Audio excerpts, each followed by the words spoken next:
या जगामध्ये दुसरा कुणीही तुम्हाला मर्यादा घालू शकत नाही. या जगात दुसरा कुणी तुमच्यावर बंधनं लादू शकत नाही.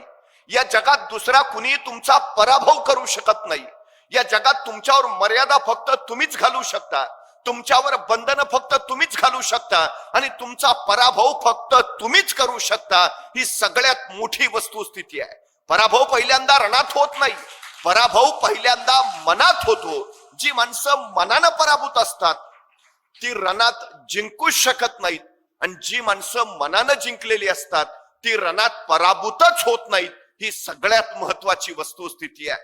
तुमचं मन जे विचार करतं तेच घडतं. तुम्ही मनातनं जे ठरवता तेच निर्माण होतं. या जगातली कुठलीही गोष्ट तुमच्यावर परिणामच करू शकत नाही. तुमच्या मनातला विचारच तुमच्या मनावर परिणाम करतो. ही सगळ्यात मोठी वस्तुस्थिती आहे. त्यामुळे सगळ्यात मोठी गोष्ट स्वतःला घडवायचं असेल तर आधी स्वतःच्या मनाला घडवलं पाहिजे. हे सगळ्यात गरजेचं आहे.